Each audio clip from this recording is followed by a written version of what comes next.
Welcome to the We Women Project. It's Friendship Day special again. I am in conversation with a very, very special person, friend, inspiring mentor to many. Friends are the family you choose, and I've been blessed to have very good ones. Today we pay for things that people did for you. You wanted to go to the airport, somebody will drop you. You want to get picked up, somebody will drop you. You're not able to pick up provisions, someone is going, they'll pick up for you. So suddenly these things that we did for each other are being replaced by apps and technology and paid services. For me, loss as such wasn't new.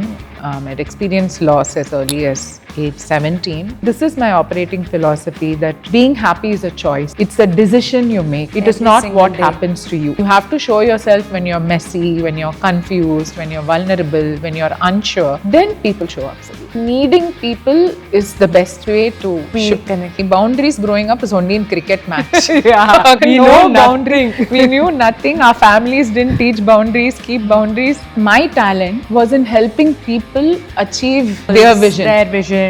That I could see their purpose and add my value to it. And that is my gift. You can't pour from an empty cup. If you think being a single parent is hard, think about the child. The child is also having it harder to have only one parent. You come and you go alone, but sometimes you must remind yourself you're not alone.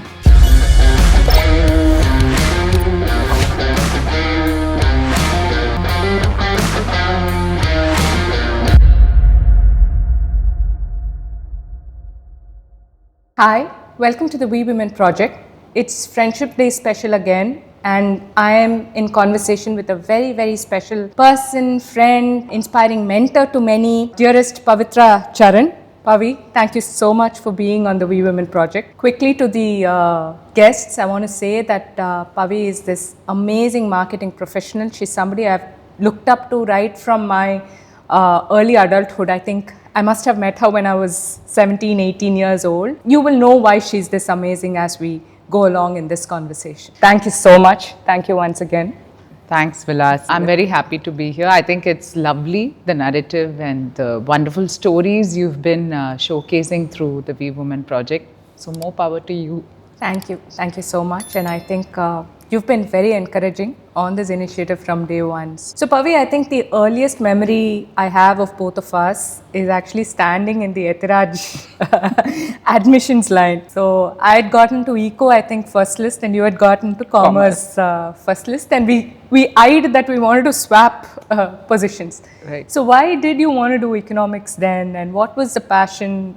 What were your ambitions at that point? I think somewhere through the start of high school, I think a lot of the influence is shaped by seeing my father lead a very sick company from loss to success. And a lot of conversations with him somewhere must have kind of influenced. There was always engineering as a default path, but I was like, no. I saw a career in general management or, growing up in the corporate side. And towards that end, I thought economics was somehow a more broad-based thing. I think it's a fantastic subject that many of us should read. So I somehow decided economics, MBA. This was the path kind of by the time I was in grade 10. I was very clear I wanted to do economics and in Stella Maris. The Department of Economics in Stella, even today, is one of the very well-regarded ones in Chennai and perhaps all of India. So somehow that was right or wrong, I can't say, but that was the thinking. But that's amazing because I think most of us just chugged along. So you were one of them who had a lot of clarity right then. There was conviction, there was a certain degree and of the naivete confidence. of youth. Somehow I didn't have that aspiration to go abroad. My late brother and I we were this anti-brain drain that, we're not going to leave. So I wanted to do MBA in India where it's very deeply rooted and contextualized in the business that was happening. And I think also that was the first decade of post-liberalization in India. So I was reading terribly depressing stuff about Indian economy in the textbook. But around me, in the news, in the conversations, you remember how it was, right? Yeah. Suddenly everything was opening up.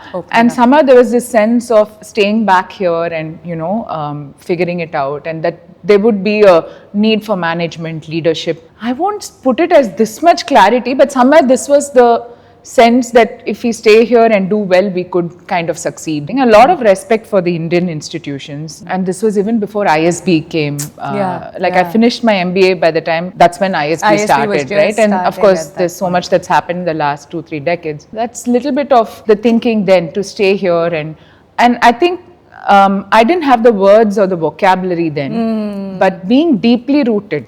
And having that contextualization somehow have become very big themes in what I continue to do. Absolutely. But I didn't have the language then or the vocabulary then. It was just some vague, notion. That's it. I think some bits of it can also be attributed maybe to the exposure. So what kind of conversations used to happen at home?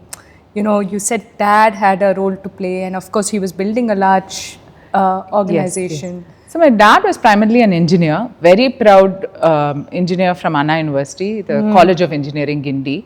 And he didn't really do a master's. He worked 28 years in one organization, Amalgamations Group, India Pistons. And then he was, slated to take over Kone Elevators, which was a multinational corporation. And some JV exiting was happening. They were a sick company. And he was already in the executive directors, already in the management cadre, although his roots were in engineering, manufacturing.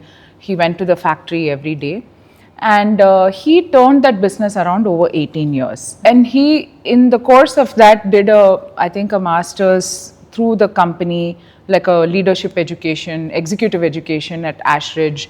So he'd bring that material from there, and I used to read those case studies when I was in grade 9, 10, and I found it fascinating. Right. I remember reading, some of that and thinking, it's all above the head, but feeling that I would love to, aspiring to, be part of these things. And genuinely, he was solving problems for people.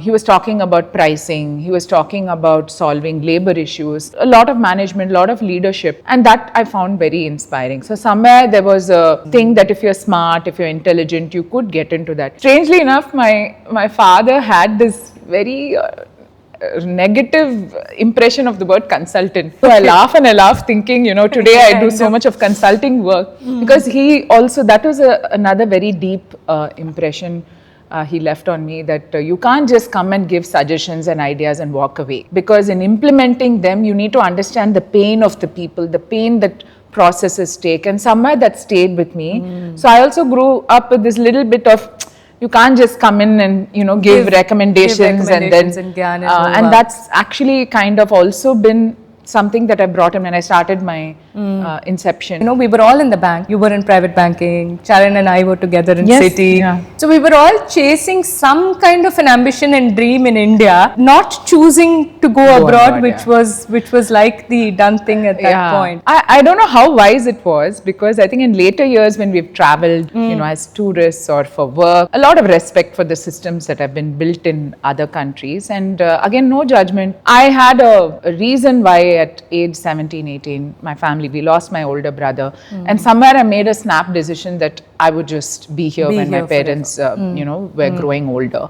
I was willing to travel the world, move elsewhere, but the idea was at some point I would come back. That leaving only didn't happen somehow. But I think Charan also never wanted to go abroad. Yeah, we had this thing that we will move around but come back here when we want to, raise kids or whatever. But invariably life, the decisions we took, which we didn't know then, kept us here.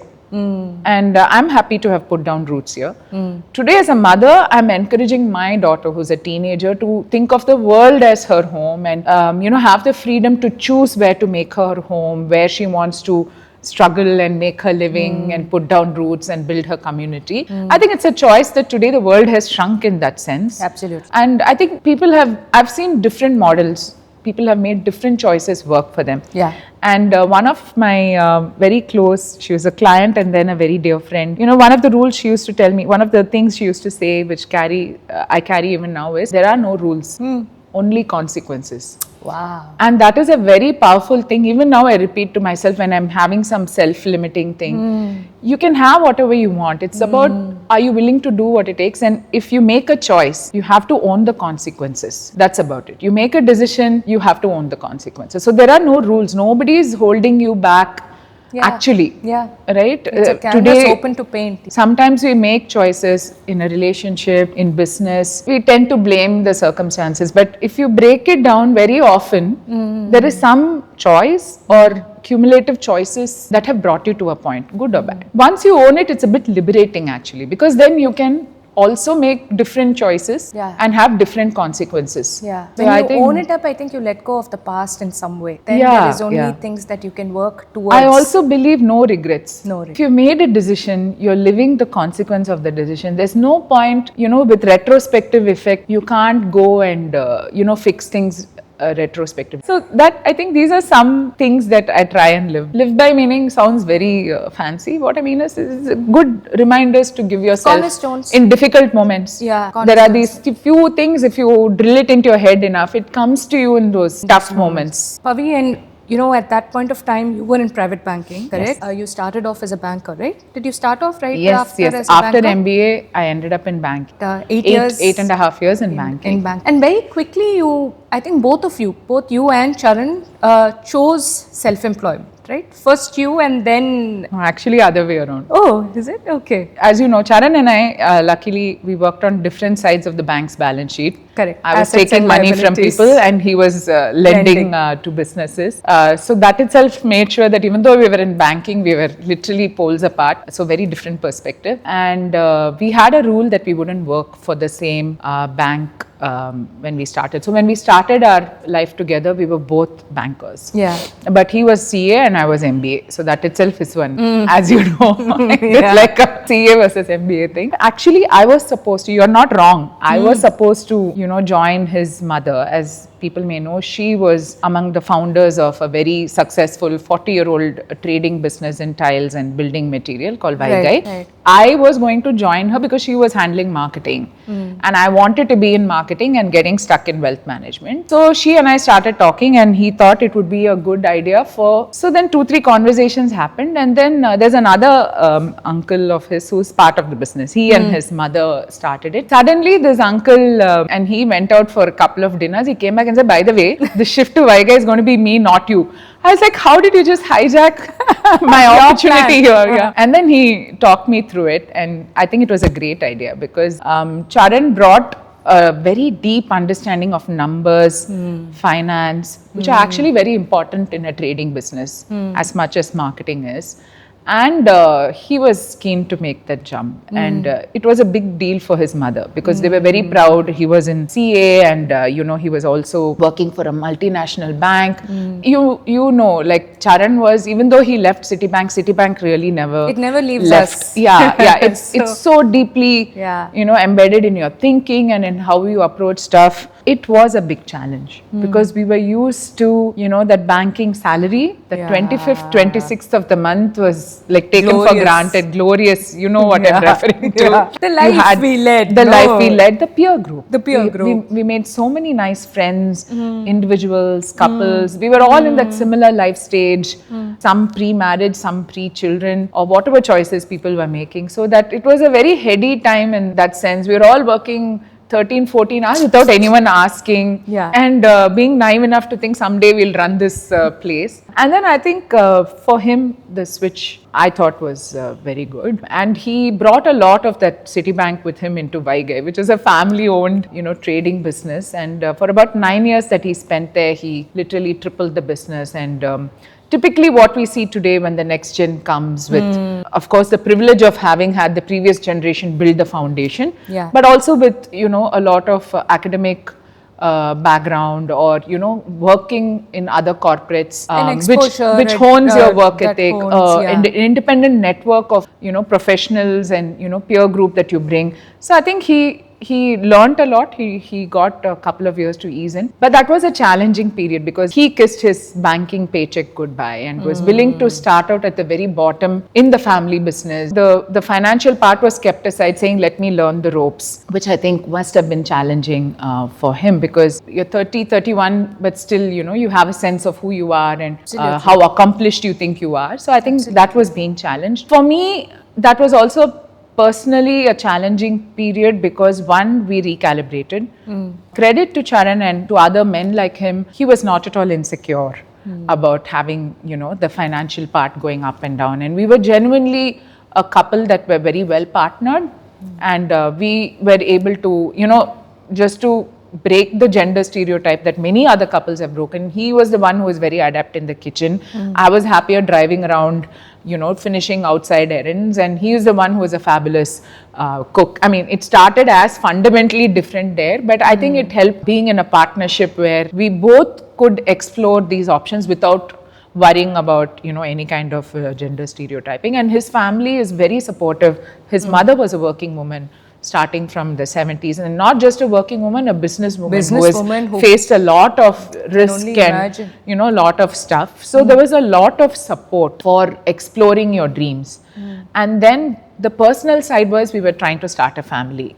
And I have no qualms in talking about it, because I think enough people should talk about it. We were like, I knew that if I studied, I'll get this grade. He knew that if he studied, he'll get this. You knew if you worked hard and met your target, you will get that promotion. You knew if you, did these numbers and did this proposal, everything. Suddenly we were met with one aspect of life where no matter what effort we put in, we weren't getting pregnant. That was a very humbling experience. And we had to resort to medical support to finally, so I took that call of putting things on hold. By then I had the itch of entrepreneurship, but I also had the sense to not rock the boat too much, saying we want this to happen, then you want that to happen.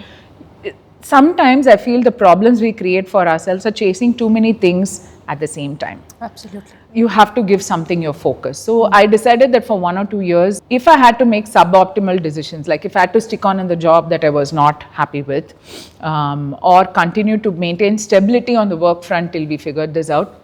So, but it was challenging because, trying to start a family is deeply personal. Yeah. But the good thing was I had a very supportive organization. HSBC was fantastic. I finally went on medical leave. I needed a IVF pregnancy. It was a very difficult pregnancy. But again, this is one of those moments in life where clarity comes. I used to work incredibly hard. 14-hour days, nobody was asking, nobody was keeping score. Yes, absolutely. And then suddenly, I was like, do I want to have this baby that I've struggled so much to have, and then be on a conference call at 8, or, the culture was a bit like that. Like, it was, it was not toxic, but it was demanding. not, it was demanding, and it was the way I had shown up at work. No one was forcing me to. It was the way I had shown up at work. I was finding it difficult to reconcile that version of myself with the kind of mom I wanted to be. And then I also realized that, okay, I'm killing myself for a job that I don't even want. I want to do something else. So all this was going on back in 2009, and then I just decided I quit. People were shocked. They were like, you have earned maternity. You've been around for 4.5 years. You can walk away with maternity benefits, take 4 months, 5 months, chumma, come back and then decide. I was like, no, I didn't want that string of accountability holding me to it, where an organization is being kind to you, giving you your, freedom and support, and then you come back and say, I don't want. I said, I have that clarity now. So I quit before Mekhla was born. And I think for me, I needed that. And I struggled with the whole idea of not having work, because work becomes so much of your identity. Who am I without that business card? Absolutely. Right? And I think for me, what was most special to me is that the journey of becoming a mother and an entrepreneur kind of happened in 2 parallel tracks. Literally, when Mekhla was 5-6 months, I started taking meetings. What do I want to do? I had 3-4 different business ideas. I now look back and I see my life at 23, at 31, at 32. These are like what you call those very watershed moments. Milestones. Yeah. But somewhere there was a sense, even when it was happening, I knew that I'm making very decisions, conscious, mindful decisions that will be for the next 10 years, if not for the life. I tried to think, and that was something where Charan used to push me. When I started Inception and I wanted to book the domain, he booked it for me. Inception, that movie came out, that's why I named it Inception. Okay, I thought so. All the domains were blocked because of the movie. And when he booked it on, I was like, book it for 1 year. He said, I'm booking it for 10 years. Wow. If you're thinking anything less than that, no one's going to take you seriously. I won't take you seriously. So think 10 years. Think you're building this at least for the next 10 years and book the domain. And that's how he booked the domain for me. And suddenly, there is no IT department. There is nothing.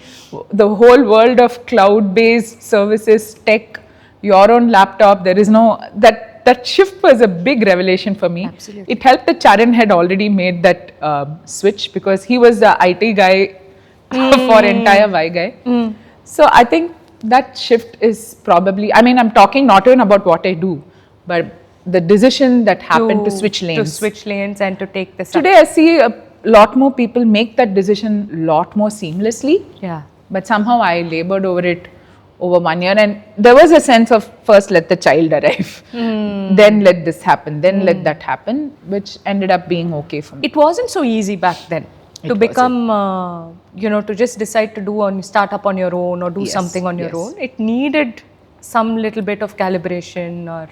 And I'm telling you even now, I mean, I consider myself blessed, and there is a lot of privilege. There is a family background. Like if I had failed, I wouldn't have been on the street. Okay, now that's a big difference. How many people have that luxury or privilege when you're starting off that if you fail, you're not going to be on the street, you're not going to worry about the next meal. That itself was a big thing. But even then, I was so risk averse. I was not willing to do any business where I had to put in capital and wait. I was like service business. Okay, so once I sign up onto clients, someone will start paying me. That was the extent of my risk-taking ability. Take any idea and convert it to delivery, right? Correct. So I think that is a skill. That is where that realization finally came, that my talent was in helping people achieve Goals, their vision. That I could see their purpose and add my value to it.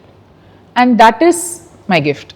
It's not about just building and creating. I work with a lot of founders. I work with a lot of business owners. My why also is that I see marketing in a particular way. I see business in a particular way. And that is the difference. I can help someone on their journey. Before I get into what Inception does, right, Pavi, you said you had 2-3 business ideas. Oh, you yeah, sure. arrived at, wanting to help, right? So take us through the couple of other business ideas that you had at that point. So all were fantastic ideas in my opinion. And there are others who have gone on to do it. One was a corporate daycare system. And this also came from personal experience, right? I was mother to a 5-month, 6-month baby at that time. And I was like, I have a village around. In-laws lived 2 streets away. My mom lived 200 meters away. What about families, young couples who didn't have that kind of infrastructure or family support? How do you show up at work? Assuming that's a choice you want to make. Everybody doesn't want to or have the luxury to, throw work and earning away to raise the family. Some families have made some decisions, but for broadly a lot of people, you have to show up at work 3 months, 6 months, 1 year, 2 years. Yeah. And that journey of that child growing up, I thought a corporate daycare system was missing, where you can go and embed it and pitch it to corporates. Again, am I a child psychologist, early child development? Nothing I knew. I just knew this was a good idea. But again, capital requirement, right? And then I didn't know how licensing. I was scared if something goes wrong, how do you take? So like I told you, I was actually quite a dirtpoke.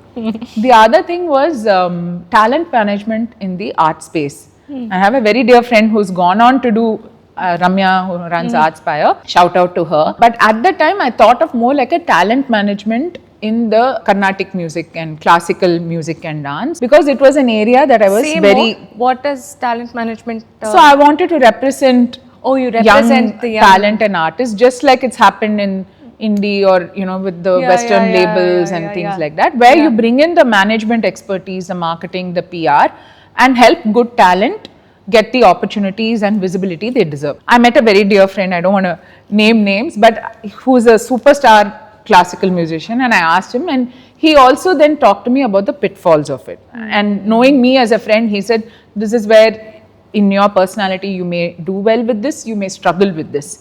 So then I thought long and hard about it, and I decided that classical music is my passion. Within that, classical music is something I mean that's another thing you and I have in common, and that's something we've shared from our teen years.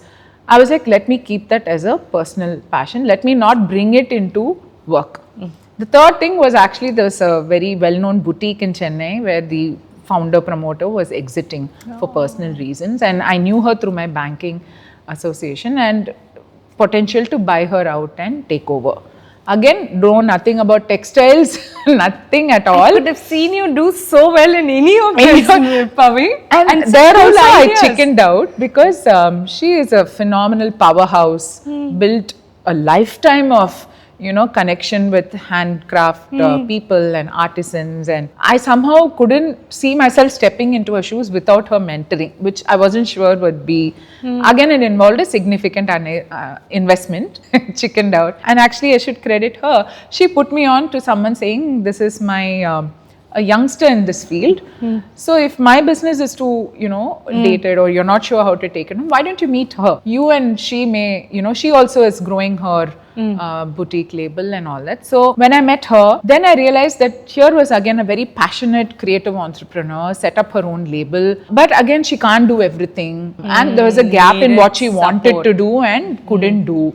She's not yet mature enough as a business to hire a big agency, but she needs someone she can trust, who can see her journey and support. That was a good spark. And then I also came and I realized that Vaigai, which was my husband's family business, as large and well established as it was, and as fantastic as my mother-in-law was in marketing, they also needed help, right? They were running an architect meet. How do we do it differently? Because everyone had their hands full with running the everyday business, and they were a very successful large business. Then I realized that there also there was a opportunity where they need someone to sit and apply themselves to that particular thing and say, what can we do better? What can we do that has impact on the market? And these were my first two projects. And that time Inception wasn't yet born. It was just me doing it, and 3-4 months of doing these 2-3 random assignments, and then another banking clients. My first 2 clients for Inception were my banking, who knew me as their wealth RM, and they're like, you're starting something, we trust you, I need help with this, give it a shot. That's it. 2-3 of these things made me realize that there is a gap. See, I think, Pavi, you came with integrity, you came with an instant trust that people could, and as you speak, a bunch of brilliant ideas that keeps overflowing from that mind of yours. I think you've given a flavor of what Inception does, but maybe 5-10 minutes just to go core into what you do today. But so Inception started with this fundamental premise that growing businesses, family owned or promoter run businesses, need good top level leadership talent, and within that marketing was a large area because that's where I felt I could contribute, and that's also where there were a lot of gaps. And I started off thinking that if even a 40-year-old business which is successful has these gaps, then younger businesses, less mature businesses may also have that. So that was the premise with which I started. Once we started, I realized that even larger established brands and businesses were having gaps in marketing in 2 ways. One, either your existing team is full up and there are special projects, initiatives that were not getting done because everyone was full up. Secondly, it was the start of digital. Website, Facebook was just starting off, Instagram didn't exist. Absolutely. But we were in that space where suddenly they were like, hey, I've built my business through traditional means. This whole digital world is, none of my marketing people have grown in that era. So we came in as a completely new age, marketing team. And again, the third gap was there were ad agencies, creative people. No one was calling themselves a marketing consultant. Marketing was very loosely marketing where people who used to do business development. Advertising was there. Creative was there. But this world of marketing as a service was perhaps not being talked about the way it is today. So I think these were the 2-3 larger macro things that kind of opened up doors for us. And I realized that my original premise of this is for promoter owned business or startups was unnecessary. It was for businesses at every age, every stage, every size. There was something in marketing that we could offer value to. So some of our early projects were, get me set up so I could sign up franchisees. Understood. Or do a market priming so that I could, today it's called GTM or go to market. Correct. Right then it was like a market study before we launched something. So there was research, there was field work. And what I told you, my strength is I am good with people. finding the right person for the job is and I'm not a recruiter. But in terms of finding, to get this done, what do we need? I think that's really what we did. So we had one of my early projects was very special, is still special to me, because number one, someone took a chance. We had no big portfolio. We just went and said, look, this is who I am. I had another partner then who also had quit banking.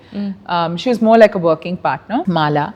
She's now an artist and lives in Singapore. Okay. But she came on board and she started behaving like a partner from day one. So I said, okay, you may as well become a working partner. And our thing was, we are here.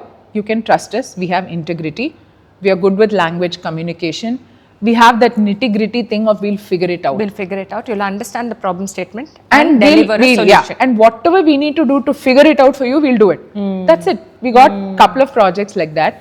And today everyone talks about fractional CMO. Yeah, I was just going to come to that. Outsourced, You write about it also. We were doing it right then. We were calling it outsource CMO, or we were calling it outsource marketing desk. We were calling it by different names, but we were actually been doing this for 15 years. And we had an instance where someone came and said, I want to start a brand platform it was for a sari business.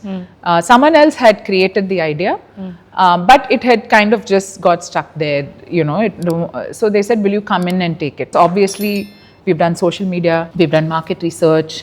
We have a very good partner agency who does primary field research and marketing. We've done websites, we've done performance marketing. We continue to do many of these things. I run workshops for B2B marketing, for founders.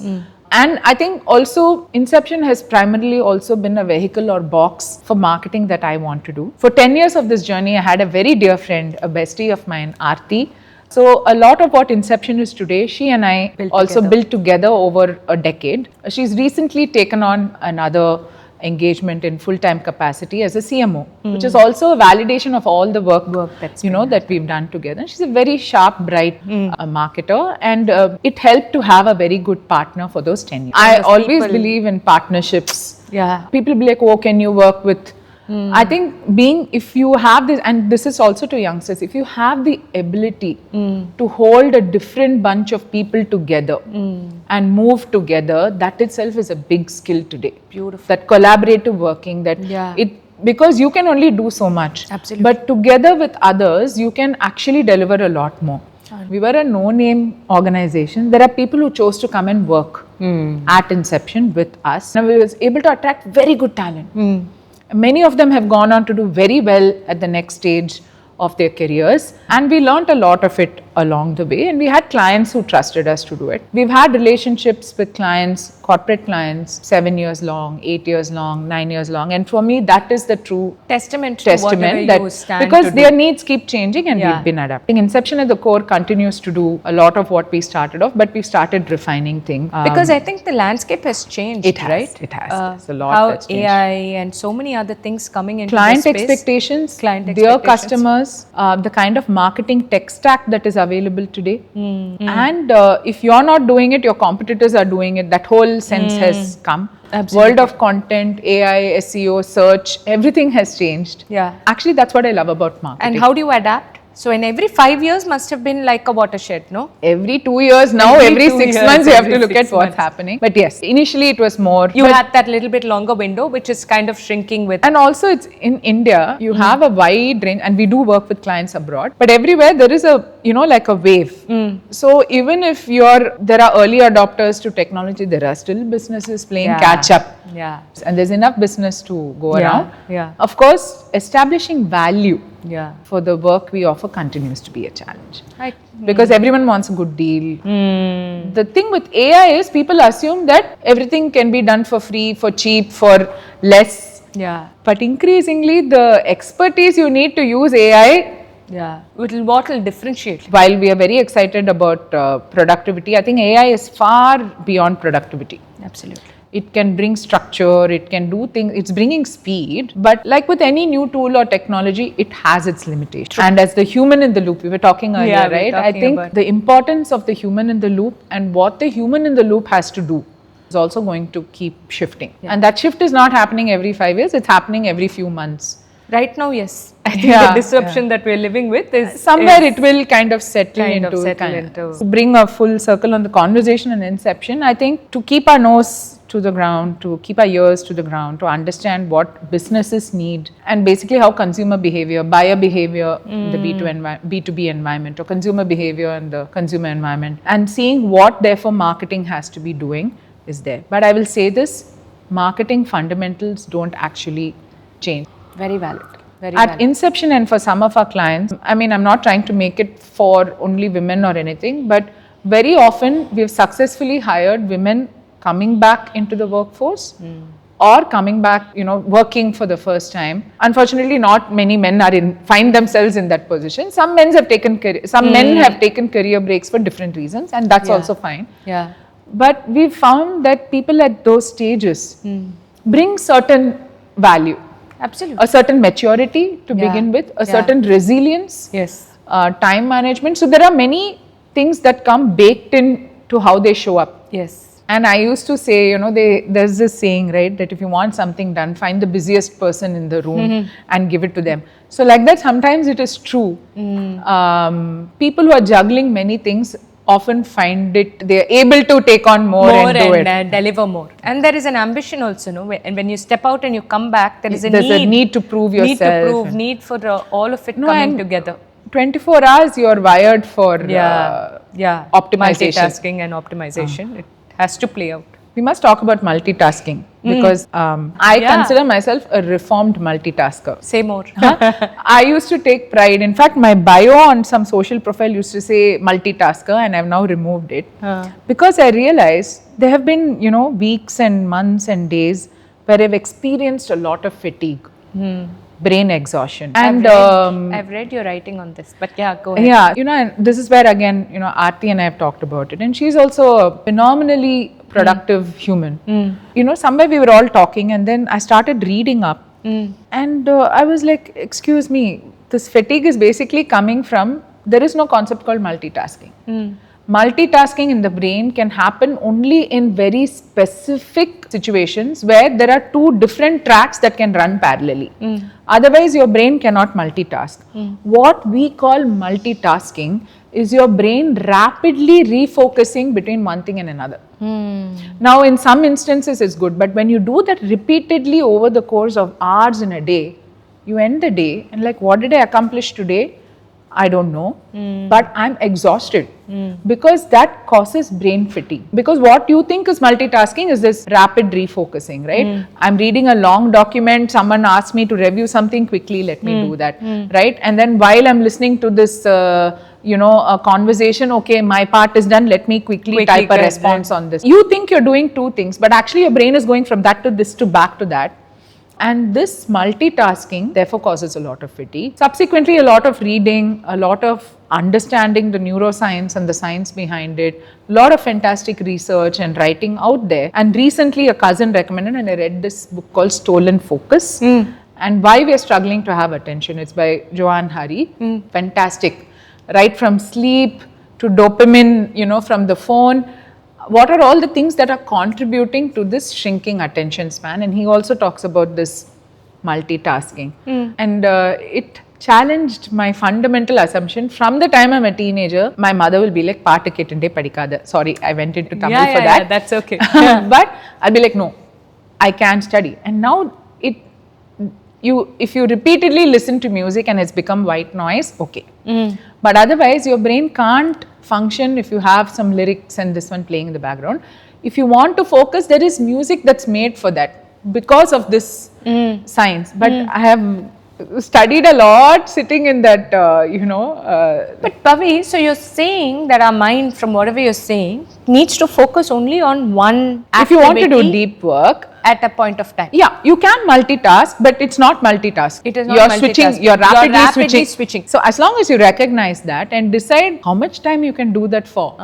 And also you try it as an experiment. If I know some people and I've learned from them, I used to proudly say, I can do 3 things at the same time. Not needed. Do one thing at a time. Sometimes, like I said, we are forced to. Is it a productivity hack? Like it gets better when you focus just on that one? Yes. And how can you? It's not even productivity. The stolen focus, what I liked is the gains are not only in productivity, it's in cognitive ability. Oh. Which Okay. changes it, right? Yeah. It's not about Yeah. just Outcomes. Yeah. And he is the talks way about you how you think. need time to sit and stare. So I've become that mother now who tells my daughter, please, can you not do something for some time? Yeah, they Just talk sit about and stare boredom outside the as window. as Yes, a absolutely. brain And I tool. think in marketing and to be creative, you need that. You need. And when, even I do this, I'm on the treadmill, I listen to one podcast. I'm going walking, I'll listen to a new album or audiobook, quickly finish it. Maybe when you're cooking, you want to listen to music. Yeah. Those kind of things are fine. Yeah. But if you're doing something with We've cognitive been function, forever hustlers, no? Even now, I live in that hustle mode only. we feel guilty Yeah, if you don't didn't do it. optimize and do it. So that we have to watch out for. I've been telling people that can you cut off stimulation at some point in the day? Some people do a digital detox. Some people may do a sport or something like that. There's a lot of science behind how you achieve flow state. There are certain conditions that need to be met in order for you to achieve the flow state that elite athletes achieve. I'm very neuroscience is fascinating. I needed to hear this today. I think that's where it's playing out. But yeah. But I'm also learning. And sometimes, like I said, you have to unlearn, challenge, the basic assumptions that you've operated with. And for me, somewhere I like marketing and my thinking are aligned in that way. Because I feel like you have to keep looking at updating. It's like software, no? Version 2, version 2.3, version 3.1. I was like, okay, I'm productive enough. I don't need to do 10 more things in a day. But it's your cognitive ability. And I've tested this. It works. The clarity, the ability, the human mind connects dots. But how do you slow down? Like, how? You have to, it'll happen. No, you just prioritize. You have to learn to say no. A lot of things actually can be cut out. I'm not perfect at it. I struggle every day endlessly.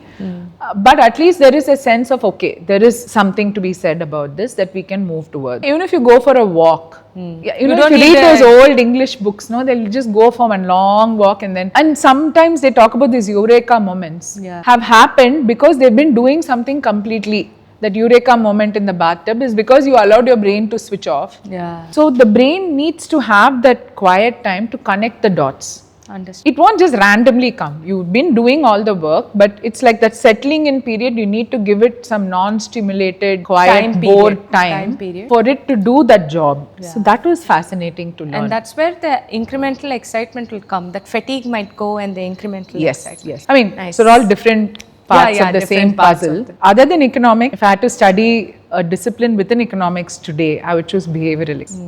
Because it affects how we show up in everything. Marketing is also about consumer psychology and behavioral economics. So Pavi, somehow we kind of started talking about hustling and all of that, right? And interestingly, in that phase, you were doing three things parallelly. Yeah. You were running Inception and there was also a fitness startup on the side, is it? That I was, of course, more like a co-founder, not the primary person in charge. But yes, that was a crazy period.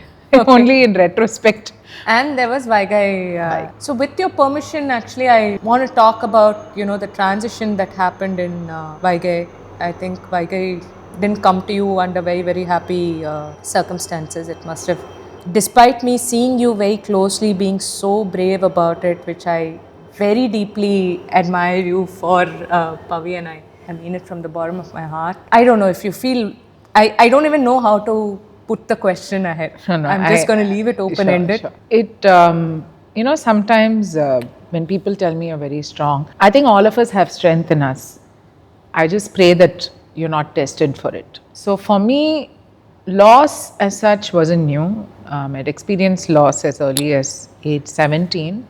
So that was my first brush with tragic loss when my family lost my brother. Was 22 years old. And then after that, many good things happened in life. So there was already a perspective that you have to carry on. And I never registered that as my loss. I always thought of it as my parents' loss. Losing a sibling is hard, but nowhere close to losing a child, in my opinion. So then many good things happened. I got married, careers took on a certain path. The family enjoyed a lot of, financial success because of my father, doing very well thereafter. I saw my parents carry on. for my sake. And they were very, very, I mean, my father's no more, but my mother continues to be a very active social participant in, whatever she's doing. I think somewhere that must have stayed that this is what you have to do. You have to simply carry on. And then when we lost Charan in 2015, November 2015, it was too sudden. Even now, I haven't fully reconciled to it. Completely okay to stop talking about it at any point, Pavi. I think from the work point of view, what happened was, as couples, you share a lot. So while I wasn't part of the business, being part of the family, there's a lot of conversation, and they really just needed someone able to step up. So there was no conversation. I actually am very grateful because my in-laws, Charan has a younger brother who has a different business that he's gotten into. There was no question, no discussion. You are going to be made the director and you're going to show up. So literally on the 14th day after Charan passed away, I was at work. It started with, okay, this part will give some comic relief. Nobody knew the passwords to anything. And he and I had a system. So I knew the passwords. Basically, it started with that because the IT systems for the company, the email, his laptop, which had a lot of, the information, literally started with, okay, we need someone to open that. I think what happened because of the circumstances under which I came into the business, there was a lot of transference of love, affection, respect you have to earn, but people were very kind. Not just the employees at Vaigai or the others, but entire trade. There was a lot of goodwill. Because they knew that this is a very difficult time. So the business came to me under very emotional circumstances. Technically, Vaigai was the larger business. So I think the work part of it, what happened was while Vaigai was the larger business, my heart was still fully in Inception. To my mother-in-law's credit, there was a time later, I just came in, no questions asked. To give you a sense of what day was like, first of all, Mekla was 6. Yeah. Right? And then Vaigai is this huge business. It's a retail business. It has wholesale, there's trade, there's inventory, principals. And the two directors were already quite old. No, predominantly Chennai, but supplying also in Tamil Nadu. But, the two other directors were much older. And for them, they had lost a son as well, right? So my mother-in-law had had a brain surgery earlier that year and had actually stepped back from the business. So it wasn't just me. She, with her, disability post-surgery, with a walker, was showing up at work to support. And uncle, who was almost semi-retired, he was also, everyone was showing up because they knew while I was taking it on, I didn't have the knowledge or the skills to quickly run it, and I hadn't shut Inception down. In fact, that was also the time when Aarti came on board, and I'm very grateful because she also took that leap of faith. I said, I can't do this too. My other partner had just exited Inception and I was trying to figure out when all this happened. My day was like Monday to Saturday. By then Inception was 5 days a week, 5.5 days. I was literally working 2 jobs. And Vaigai was something new where there were many things outside my control. Inception was still kind of configured in a way that I would do. And there was a good team, very good colleagues who could run with whatever was happening. But that was a challenging phase. In fact, I used to work 3 days here, 3 days there. Then I tried something where I used to drop Mekla in school and go at Inception because it's all, work at your own pace. And then when Vaigai opened, I'd go there. I used to have lunch in the car and then, go back. And when lunchtime used to be a lull in Vaigai, 2 hours I'll work in Inception. And then here we used to wrap up by 6:30. We had a very strict, kind of wrap up work on time. And then the shop used to be open till 8. So go back, take reporting. I don't remember being exhausted as much as just worried that I shouldn't let people down. And my mother, my family, they all stepped up because Mekla was, so young. But I was also very mindful that I didn't want to, she had only one surviving parent. I didn't want to be an absentee mom because I was busy holding things. So things went along. There were people in my family who said, hey, Vaigai is the bigger business. There is so much history. Why won't you just jump into that? To give my mother-in-law credit, she could understand. She said, Vaigai was my baby. I can see Inception is yours. And she had that understanding. So she was like, okay, now you make the decision on what you want to be doing. Very open-hearted, very proud. it's a big thing. But I was very worried that a successful business, I shouldn't run it into the ground because I'm trying to, ride 2 horses and all of that. And also there was a lot of challenges coming into the picture, which, when you replace someone, I mean, we lost Charan in very different ways, but when leaders replace each other, you also must understand that you come with different skill sets. Absolutely. I was, without putting myself down, I had very different skill sets to what Charan had and the way he was running the business. It finally also became very emotionally difficult. I literally used to sit at a desk with his photo behind me. And there was a lot of feeling of, there are people who know the business better than I do, but I'm making the decisions. What if I let them down?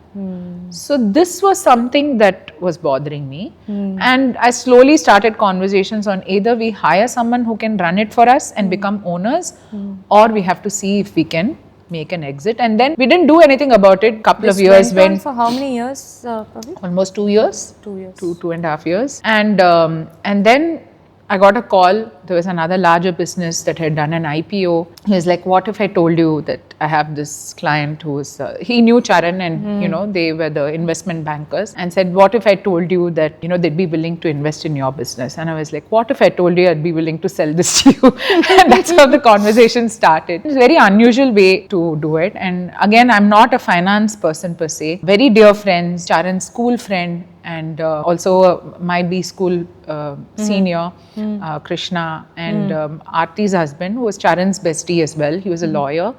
And Charan's mama, who's a finance wizard himself, they were all there as advisors. So it wasn't just my thing. But when I took it to my mother-in-law and the other uncle who was a director, I was a bit concerned because I felt like, I'm pushing them towards something. But then we all collectively took this decision, and we didn't want to be a business selling out of distress. We were still doing well. Yeah. And if I had continued it on that path, we would have continued to do well. We felt that giving it to someone who would, run it well is the right thing for the business. So sometimes you have to step back from the emotion of it. And it was a very dignified parting. The gentleman who bought it, his company, he's someone I greatly admire, who's himself built his company from scratch over 2-3 decades. So brought a lot of respect into, it was not like, oh, we are buying you.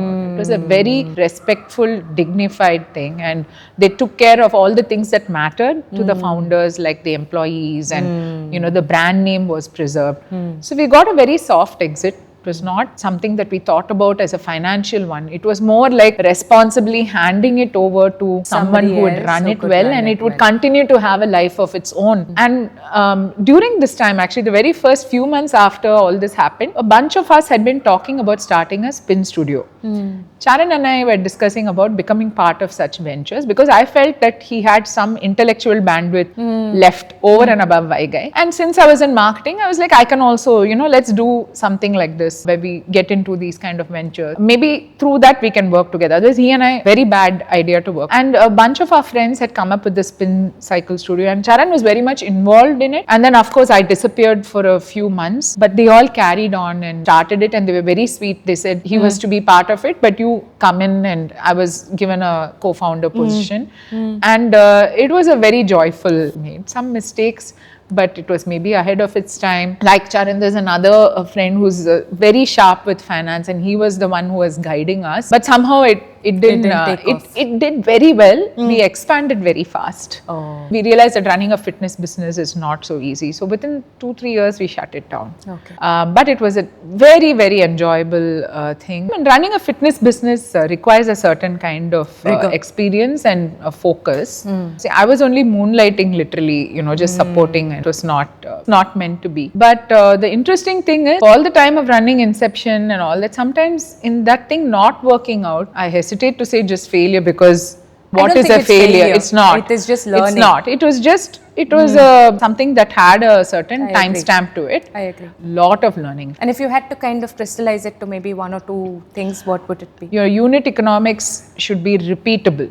Our first studio was hugely successful. It was in the heart of Alvapet, where all of us lived.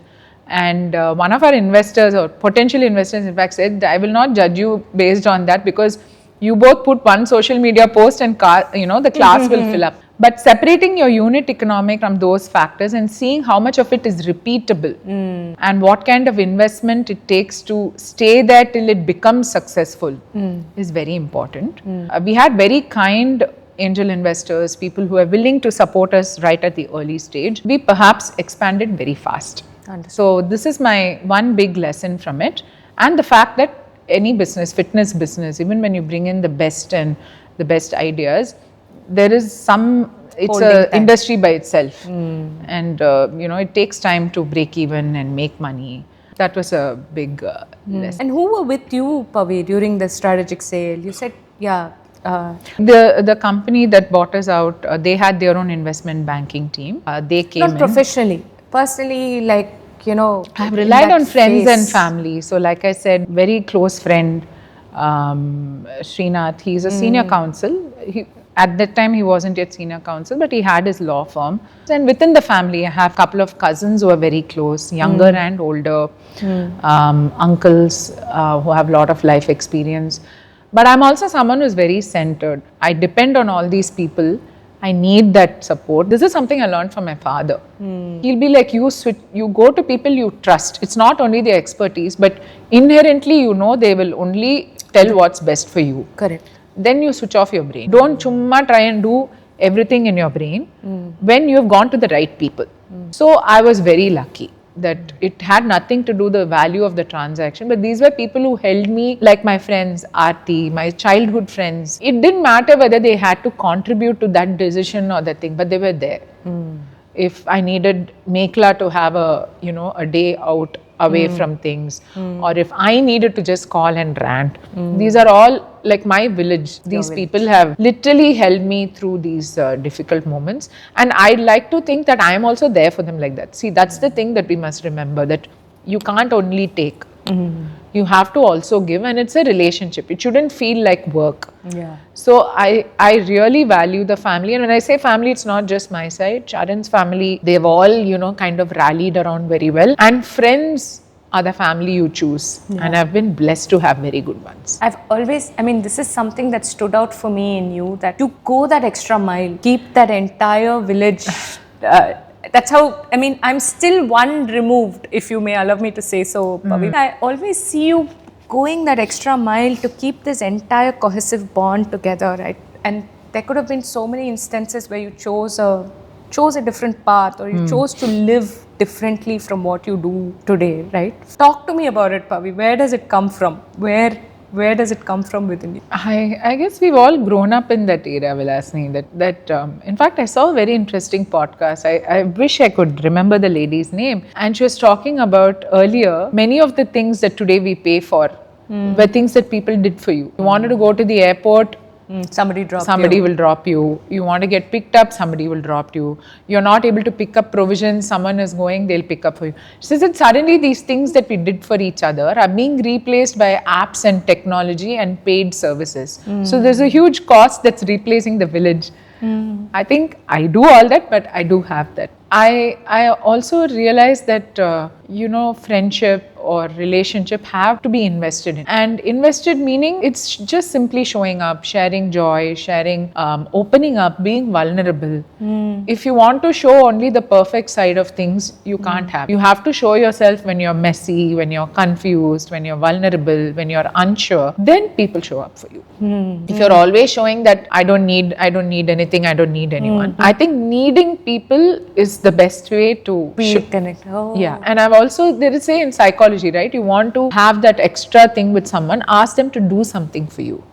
They feel then more connected to you. A lot of these things, Vilasni, I must admit, are not consciously things that I did. I know. It's just inherently, it's just inherently the way we are. And perhaps it's also been my experience to be surrounded by people who are like that, to give them the credit, right? I perhaps may have felt differently or acted differently if the people around me behave. And I must tell you, there are one or two relationships, I don't want to get into the negative aspects, where that reciprocity has not been there. Early on, when we became parents, Charan and I had this rule that relationships must be invested in. There is your own relationships, which may not be through blood ties or even within family. You have a different relationship with some people. It comes from that connection and investing in it. And we were very clear we wanted Mekhla to always have that because she was going to be a single child, solo child. And I feel that these are the best investments, and it's not only about functions and things like that, it's over and above that, where you feel you can be yourself. People who know you well enough to call you out when you're not doing something right, that comes from having a certain connectedness. That is something as a couple we did So invest you said in. you consciously invested. I think that We is used to very build interesting. rituals, Build right? Even with rituals. my parents, we used to have Friday night dinners. With his parents, we had Sunday lunches. His younger cousins, there was always some outing where they were always included. With friends, we have, things that we do together, things that we used to do without the kids, things we would do with the That's children. so beautiful. And some of his friends have continued to step up. There are dinners where we are always included. There are holidays where, we are always planning together. So I think it's mutual. It's not only to my credit. Like I said, I've been blessed to have people around me who've also invested in the relationship. With age, I've learned to invest more in those and not worry about the one or two ones which are not working out or reciprocating. not Or there is no thing, our mother's generation, many things they'll do and they'll crib endlessly about it. Yeah. I don't want to be, I have been in that place where I've endlessly cribbed saying, oh, I'm only doing this. I've learned that is not needed. There is no need to do it. You can, that's what I said, there are no rules. Nobody is sitting on your head and saying, do this and then complain, right? So that is something that I have learned. And I've learned that it's okay for some people to not like you. I think I must have been some kind of people pleaser when I was a kid, very bothered if someone doesn't like you. I was like that. Even I am like that. I am probably still like that. Yeah, I have to remind myself that not everybody needs to like and you. every relationship needn't work. I mean, that's Every beautiful. You can relationship just let go. And also sometimes you feel like, oh, you can't carry some relationship and friendships constantly. Saddening, but there are some relationships or friendships, not that you've dropped them, but you outgrow. That's the word that came to my You mind. keep, that does happen. Yeah. Sad, but it happens. I've had people who perhaps outgrew me at some stage. I didn't have the wisdom to see it. There are people that I might have outgrown. It's not that you become bigger or anything. It's not that. But it's just that the energy it takes to stay connected or feel connected. I can't agree more. Yeah. And I've also learned that this I think it's a Zen saying that says you can't pour from an empty cup. And I think that wisdom has only come in the last couple of years where I'm little bit checking myself. Like, are you just doing this because it's expected? Are you genuinely having the capacity right now to do something? And it takes a lot of humility to say, this problem I can't fix. Beautiful. Otherwise, I don't know if you're also like this. Like, throughout our life, is someone, I used to be a very bad listener when I was much younger. Someone calls me with a problem, the tendency to want to fix it. Jump in with 4 solutions and say, this is how you do it. Yeah, I have younger cousins who have taken lot of help for mental health and all of that, and through their journey, through more reading, I have learned also to show up better. How to listen without jumping to solve. And that shows up in learning. Work also. It's learning that takes years and decades. Yeah. And conditioning, we have to recondition, we have to relearn. This word boundaries only. Boundaries growing up is only in cricket match. We no know boundary. We knew nothing. Our families didn't teach boundaries, keep boundaries. Perhaps it was not wise, but that's how we all grew up. Now, in my middle age, I'm learning what is boundary, how do you keep boundary. And I'm trying to teach my mother who's 73. So you can imagine how those conversations go. I've given up. I don't think that works there at all. Yeah. It's wonderful if you have friendships where there are no boundaries. Yeah. Which is why childhood friendships are so rare and precious, because there's one unfiltered version of you. Yeah. Even with the children these days, we have to maintain boundaries, right? We can't function how our parents did. It's not that they were wrong. It's a different time. I think times change. Times change. Everything is different now. Changes, so Correct, we have to have keep those healthy. So Pavi, what do you do for self-preservation today? I mean, what is your mantra? I think for me, parenting has been like entrepreneurship. Parenting has been the biggest self-help journey. No. I think in trying to be the kind of mother I want to be, I'm not succeeded all the time, has forced me to examine many things in myself. And that keeps me centered. Constantly asking myself why. Can you give What me an is my why? example? I'll give you a very simple thing. I have a temper. Even now, it's something that I need to keep a check on. But, in an adult relationship between Charan and me, we were both very fiery tempered. We kind of could take it from each other. But as a mother, I've realized how much damage my anger can do. Then there are situations where I realize that my anger tells more about myself than about what the child did. Why am I angry about this? Why? Yeah. And it has made me little bit, in fact, my mother says, how did you become such a patient person? I still have my flaws, okay?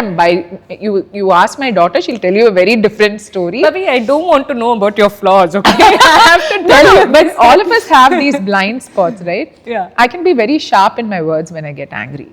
So It's can not I. something I'm proud So of. can I. None am I proud of. But yeah. these are things where I feel, at least if I was a 4 on 10, I have become a 7 on 10 because of trying to be a better parent, show up better as a parent. But sometimes I read or talking to other friends for perspective helps.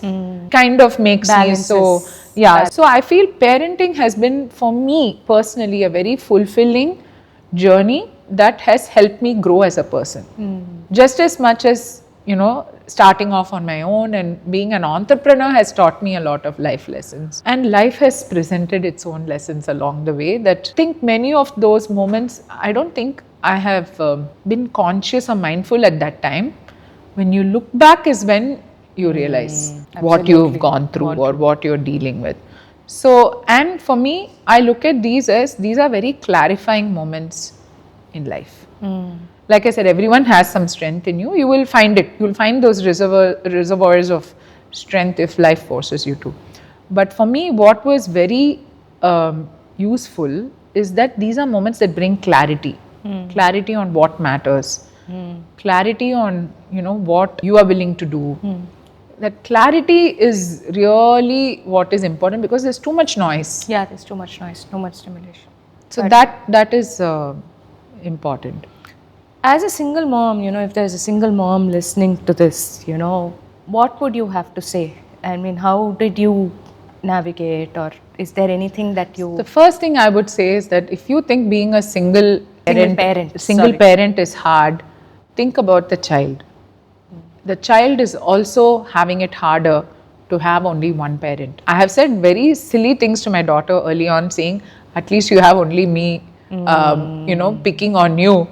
And then she turned around and said, but if you are mad at me, at least if I wish I had someone else, to go to. So that is first. So have that kindness or empathy for your child in that. Secondly, yes, it is hard.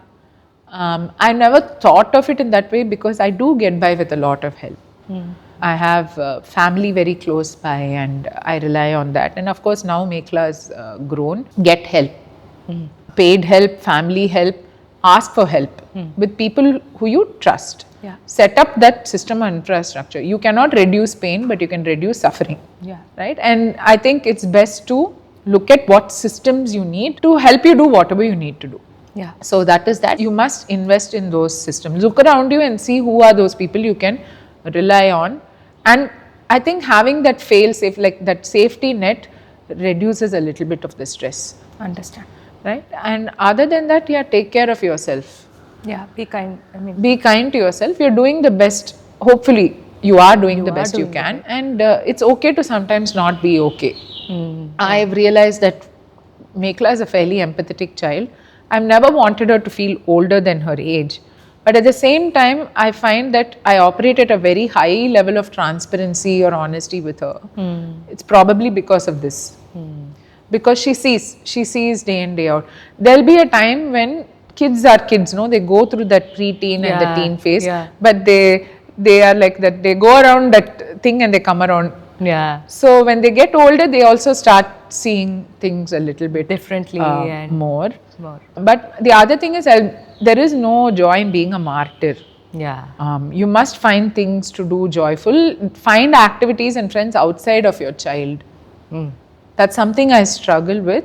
Again, in our case, a network of moms and other families with children, all that is very helpful. Like the kids went for a movie, next day we moms went for a movie, Lovely. right? So I think that little bit of Me time. social connect, Social your connection. me time, but you have to decide. For someone it could be painting, for Yeah. someone it could be, going to a temple, for someone else it could be going to a movie or getting a drink with a friend. Yeah. For once, I will tell you very specifically, with help someone else. There was a phase when I was feeling very low. And I was working very hard, and I realized that I was not making time for my connections. So then I started something where every week Thursday was the easiest day, or some one day of the week where I meet a friend for breakfast or coffee. And that's something I think we women do quite well. Yeah. There's always a friend who you can call and reach out to, and this coffee breakfast thing is very good. I don't know about meeting for drinks. Everyone has something or the other going on, but this morning thing is Interestingly, very in helpful. Bombay 2 days ago, I was just noticing, I got an early to workplace hadn't been open. So I went into this cafe and I was surrounded by women pals having Catching up. breakfast. I was the only solo on the table and all women. Yeah. My mom is also a good example. She has a very good group she's part of Innoveen, and she has developed a lot of friendships with women, across her age range. So it's very nice, and she puts her heart and soul into anything she goes for. Like anything, like my mom will go with one carpool. Any plan, they'll like 5 of them will go Nice. together. I'm still not there, but I will get Interesting, there. because I would have never thought of investing like in friendships or as a concept, and giving it the time. It is needed. It is 100% needed. needed. It is so needed. I think I take that See, back. today technology has made it easier in 2 ways. It's made it harder. Yeah. You can all be in a WhatsApp group and still not know what someone else is going through. Yeah. So that one-on-one, picking up the phone and calling, that's something I makes a wish I difference. also did more of. I've also become very much this WhatsApp person. And meeting And will meeting definitely add that extra layer. So I've also realized that 45 minutes, 1 hour going and meeting a friend. Recharge you for the week. Recharge for the week. So I started doing that, and I found immediately Mood change. energy shift. Pavi, you've taken to fitness now. You've got a podium That was fun. on strength training. I think that's phenomenal. What made you make the shift? And I'm also asking because there is some level of reluctance in all of us in some form and shape, 100%. right? So how do you push yourself out of it? How do you show up? How do you prioritize this? Fun fact, I was an athlete in school. Is it? Oh, Used you to were win the field and track. Track and field. I used to track and sprint. field. Yes, I've won yes, lot of competitions, medals, both school and inter-school and district level. But I used to sprint. Then also endurance was bad, and I used to play basketball. I played cricket and basketball seriously enough, but cricket was just chuma. Cricket, football was all girls school. Nice. You I got didn't to know try this. everything. That's what no one would believe, because We didn't know. right up unto college. Until I finished my B school, I used to play badminton and basketball quite a lot. Then once I came out of academic environment into work, I just dropped everything. That's the biggest mistake. And that was also when sedentary work, how it is in banking, very odd hours of eating, very poor eating, and not enough exercise. I think mistakes made over a decade, I'm still undoing. I think for me, there was a bunch of us who started cycling. And Charan took to it very well. I struggled, but I was never a person who built a gym habit or a fitness habit. I always used to play a sport. So the minute that went out, I struggled. And I never substituted it with the right fitness routine. Always start, stop. And mistake was I would always prioritize work and anything else over that. Understood. Like if I have to stay up to finish a presentation and miss my workout in the morning, that's what I would do. So I'm not proud of it, but I'm sharing it because others can avoid. I think a lot of the youngsters today are far more mindful of not making those mistakes. But our generation, it was quite common. Quite common. And you're saying a decade. I haven't done it properly for the last 5-6 years, and it definitely shows in some form or shape. See, first the weight gain, that is very visible. I was much slimmer before, so the weight gain starts troubling you, and you're like, first it was I can easily knock off these few kilos, then it started getting more difficult. And after a very difficult pregnancy and all of that, it just got triply harder to knock off weight. So I do fits and starts and all of that. Then in my head saying, there's always time, I'll do this later, or I don't need to, I'm very active. So I've all the nonsense one can tell yourself I have. Then promptly went diabetic by age 41. It's genetic, but definitely I'm sure if I had done things differently for the preceding 10 years, perhaps I may have been able to push it out a bit longer. Stress, sleep, all of that kind of caught up with me. So what I thought I had time to correct, because these things I couldn't have predicted that, life would throw these curveballs and cause this kind of stress and all of that. I took longer than I should have to fix this.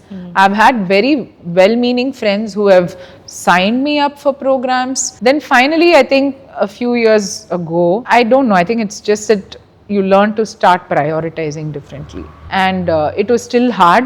Even now there are days when if I can bunk workout, I would gladly bunk it. But I've come to value what it does for me, not just physical, mental, everything.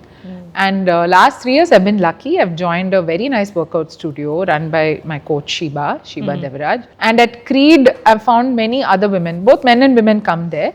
But what's very sweet is women, maybe 15 years age difference, younger to many, maybe a decade older, and all struggling with different things.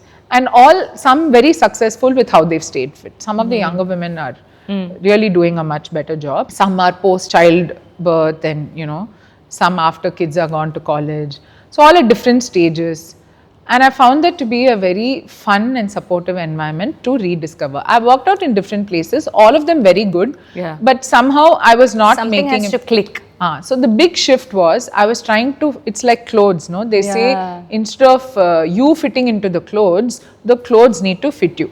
Same way for workout, I realized I need to accept a few things about my daily rhythm and what works for me and do that. Like I was forcing myself to go for workout at 6 before the rest of the day starts, and I realized I don't.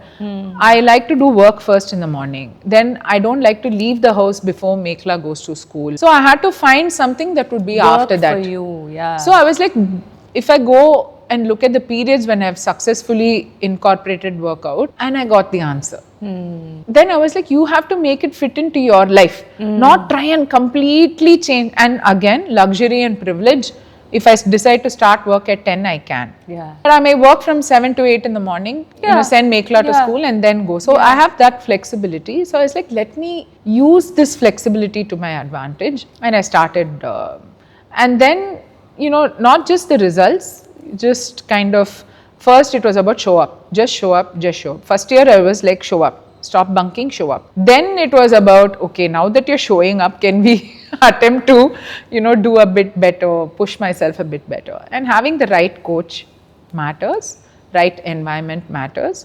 It also helps. I have other friends, 1 or 2 friends who are super fit, couple of others who are like me, struggling and trying different things. That conversation and everyone being, it helps. Yeah, absolutely. When people around you are also on a similar path, it helps. Because then everyone understands if you're not drinking, or everyone understands if you want to do an early dinner rather than, right? So, and the way we order when we go out has changed so much. Yeah.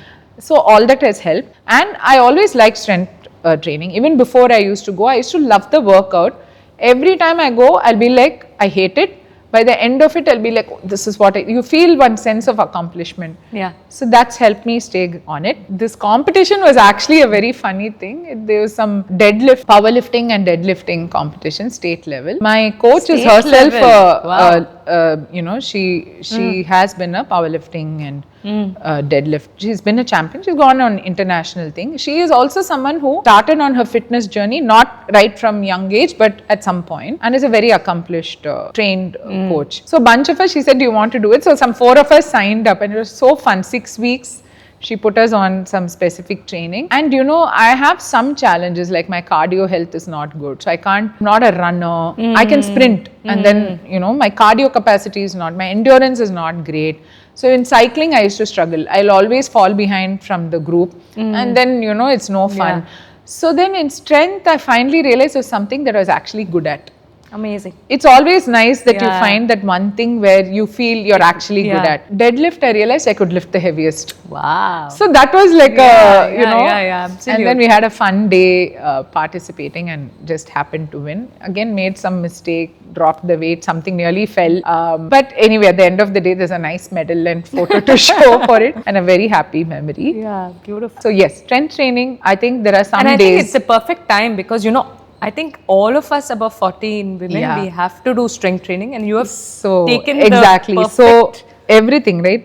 Like how I told you, I learned to wear makeup like few years ago. What I now and then I started doing skincare, which one had neglected for 2 decades. Suddenly, moisturizer and vitamin C and hyaluronic acid. Same way, I think within fitness, I keep repeating to myself that muscle is the new anti-aging. Muscle is Yeah. the new anti. And seeing some of the older generations, see, we talk a lot about how fit they are and all. Actually, they are not.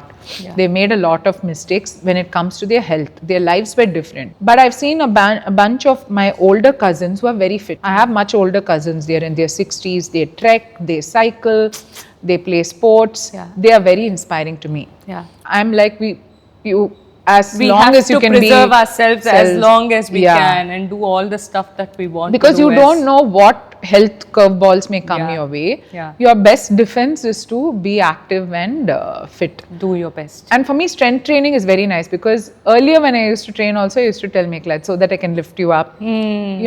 As a single parent, when I travel, there's no one else to lug luggage and all. Yeah. So, And you now drive, Mekla helps. no? I Probably drive everywhere. across the globe. So who's going to lift the suitcase from the this, right? So you need to have strength, or even to turn the water can at home. I feel there are many moments in our life when you focus on your strength, there are many other things functionally we do better. Yeah.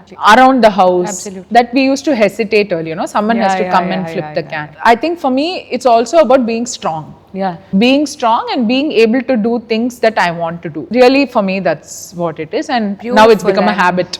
Lovely. Now it's become a habit that if I don't work out for some reason for 2 weeks, I'm very crabby. Yeah. Because it does a lot for your mental health It also. does so much to the mental health. Some days the workout is for the body. Some days, most days, it's for the mind.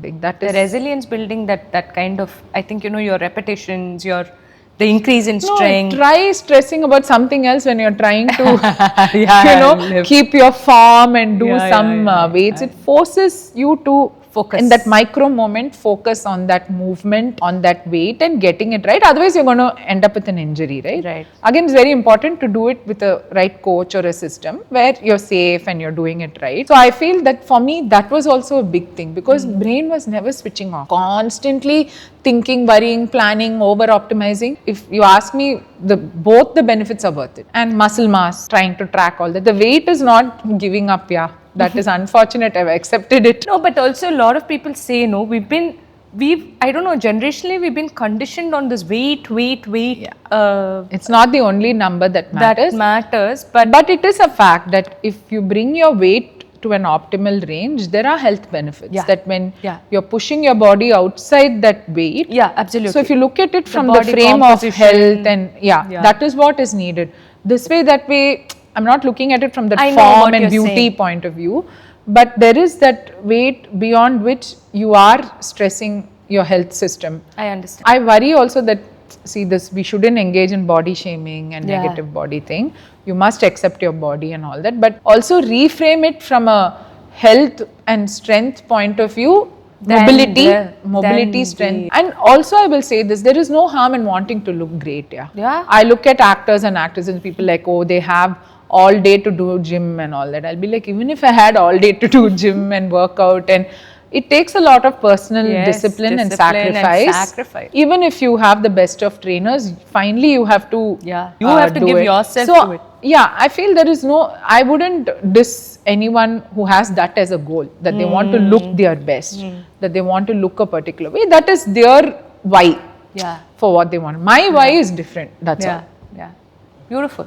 Lovely. Pavi, when you're publishing your book? Excellent question. Hopefully before I turn 50. What will be the problem is that only I'm not able to decide whether to make it more about work or fiction or just rambling stream of consciousness. Because I love to read your rambling stream of consciousness. I think you just bring alive characters and, and characters illa, the moment just comes alive. So I will be there to read your book So for sweet. sure. I'll count on you. Looking forward to that. It's words have always given me a lot of joy, and they help me cope. And I find it writing about the people I love very cathartic. And on some of those special days, it's like an itch. And it is my way of honoring memory. And I feel that memories live on through, Yeah. stories. Yeah. And I'd rather celebrate those moments through those stories than, make it only about being sad.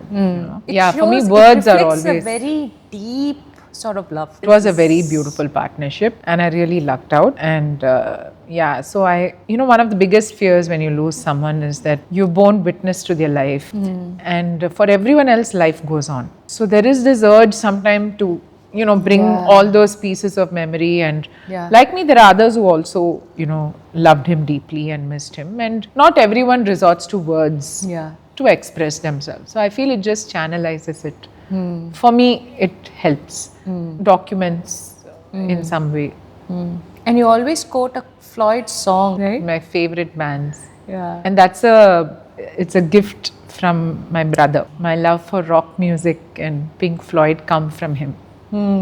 Growing up, he was a hardcore Pink Floyd fan and a lot of other. So my taste in music, while I was personally training in Carnatic and classical music, and that remains a deep love. I'm also a huge rock music fan, Western music fan, and that came from my brother. I've heard you mention this in the past. So, Pavi, moving to a rapid fire. Okay, it's part of the format. I'm sorry, I'm juggling you between serious conversation no problem. And thank you for being such a patient and a sharing guest. So we'll start with music. Your favorite genre? What have been your favorite albums? Classical Carnatic music, T.M. Krishna remains a eternal favorite, always also a dear friend. I'm a fan as much as I am a friend. Fun fact, Charan, who never used to listen to classical music, started listening and used to only listen to Krishna. Anyway, so Krishna... And Jambupate. Jambupate, yes. He and I shared that one. Exactly. The Jambupate that, of course, Temagudi Mama has performed it. But Krishna's that one rendition, it's beautiful. And O Rangasai also, both by him. I love a lot of other artists. Virutams by Sanjay Subramaniam. So this is on the classical music side. I also listen to Veena and Nadaswaram. So Jayanti Kumaresh, recently Ramana Balachandran, and Nadaswaram I listen. These are sounds that center me. And every day, even now, I listen to M.S. Subbulakshmi, something either Hanuman Chalisa, Vishnu Sahasranam. So these are the sounds that center me. But in music, Pink Floyd is right up there. And thanks to my daughter, I've picked up other artists also. I love Coldplay, Queen. My brother and I named our first dog Freddie after Freddie Mercury. So Queen and Freddie Mercury right up there. Many others, but These are your top picks. Top picks. If you had to name a couple of books that completely changed your thought process, you didn't name one. As a teenager, I think Kill a Mockingbird was perhaps the first book I can remember at age 16 that left a very big mark on me. And then at some point, Ayn Rand. I'm going through different stages of life. And a very strange book that I cannot even quote from anymore, but it left a very deep mark, was Zen and the Art of Motorcycle Maintenance by Robert Pirsig. It's a very strange book. Okay. But in recent times, I read a lot of fiction. I'm part of a very fun book club. For some reason, it's called Books and Babes, but please don't judge us. We are a serious book club. Again, started by a friend. A lot of women. We connect every month over books. So I've ended up being exposed to a lot of good fiction. I enjoy reading fiction. I loved A Gentleman from Moscow. It was very, very deeply moving. Recently, the book most top of my mind is Stolen Focus. Okay. And in that genre, the other book is Atomic Habits. So these were James Clear. These were two books that I feel in recent years have given me a lot of frameworks or things to think about on how I want to improve myself or what's going on with me. But that's another thing that you and Charan shared, I think. A lot of reading. He was a voracious reader. My daughter is. He and I both like Stephen King. Actually, Stephen King on writing is again a fantastic book. I haven't read his writing about writing. Okay. I know a lot of people don't take him seriously, horror genre, but he's a prolific writer. Okay. I've never tried that. Yeah, the horror is quite difficult, but Shawshank Redemption is, or The Body, which became the movie Stand By Me. It's all fantastic stories. And as a girl, I think reading the classics or whatever that non-detailed or what fiction that we used to be given. Yeah. I remember my favorite was not Pride and Prejudice or Sense and Sensibility, but Wuthering Heights. Oh, yeah. Wuthering Heights was my favorite. Nice. You take us back to a different time zone. Content diet, Pavi, in this online world that we live. I'm on Twitter. Other than reading entertaining tweets by some politicians, I use it to follow a lot of business writing by founders, and it's still my go-to app when I have a quick break and I want to discover something nice to read. Yeah. I watch a lot of reels. Sadly, many of them are about Dachshunds. Okay. But that is my happy place to watch cute nice. Dachshund or dog reels. It does nothing for my brain, but it gives me a lot of joy. What's one marketing jargon that you think is overused? Right now, it's this whole fractional CMO. That is one. The other thing is maybe performance marketing. There are many metrics that get talked about a lot. Too many to pick one or two. Or some, underrated marketing tool or something that was more conservative, used more in the past but not used today. I would say, this word of mouth marketing, fundamentally, someone willing to say good about your business, that this worked for me, it did. I think that is really the superpower. And if you look at the most successful cult brands, it's this. Absolutely. What is one thing you think you would have benefited knowing at 18 that you know today? I think giving myself permission to fail, try at something and fail is something that I wish I had internalized, that it's not the end of the world. None of us took it on. None of us, I think, gave it to ourselves. Gave it to ourselves. Failure by itself is not a big deal. Yeah. And to be willing to try and fail. But at least you went out and still tried. I think that's phenomenal. I suppose, because my dad was saying it's okay to fail. You're saying all the right things. But you have to internalize it. Lastly, Pavi, I think thank you again for sharing so generously. We spoke about it and you said, if it's going to help somebody, I don't mind talking about, aspects of your life so openly. What is a message that you would like to give our viewers? What is it that, if you had to just culminate and bring in all your life learnings together? Firstly, thank you for having me. Pleasure entirely. It's been a completely joyful conversation with catching up with a friend kind of a conversation. And I know even though we've been at the periphery of each other's lives and had access and visibility into what's going on, I think this feels like a very nice sharing opportunity. Firstly, I don't think my life is some big lesson or anything. So I don't know if I've distilled it enough into something. But I think investing in people is important, and if there is anything I have learned, there are two. It's a dichotomy. Everything in our faith is the duality of it, right? Yeah. One is to accept that you are on your own. You come alone, you go alone. Absolutely. You are alone. Yeah. So if you can learn that, is great. The other thing is you are not alone. Beautiful. Right? You come and you go alone, but sometimes you must remind yourself you're not alone. So sometimes it is a good thing. Sometimes it is something to remind yourself that you don't have to do everything alone. If you have people around you, you must have the wisdom to know who to let in, who to trust and all of that. So, but you are not entirely alone. The only other thing I would say is to just take responsibility for your actions and decisions and own them. I think that is very liberating. Sometimes we feel trapped, stuck. And a very dear friend told me, I was like, no, I can't do this and this. And it's like, you always have a choice. Question is, are you willing to exercise it? Which goes back to that there are no rules, only consequences. So sometimes I feel we are self-limiting. That little whirlpool for ourselves. And kind of overthink. So I think it's sometimes useful to step away from that. Actually, this is my operating philosophy, that being happy is a choice. It's a decision you make. It is not what happens to you. I think it is a choice to find joy, to find meaning, to be happy, to laugh. It's a decision. And I want to make that choice and decision every day. And I've seen you even from the periphery choosing to be this positively happy person, Pavi. And I think that helps. Again, not to chuma just say be optimistic or Yeah. what, Yeah. but genuinely you can find joy in so many things. Life gives us lot of opportunity for joy. Sometimes it's important to see that. see it and seize it. Yeah. And I think it's a decision. I think first and Decision. foremost, that's what I feel many of us miss out, that if this happens, I'll be happy. If that happens, I'll be happier. No. You just choose to be happy. That's all. It's a decision. 100%. Thank you so much, Thank Pavi. you. This was Thank so you. good to do. Thank you so Thanks much. for having me. Thank you.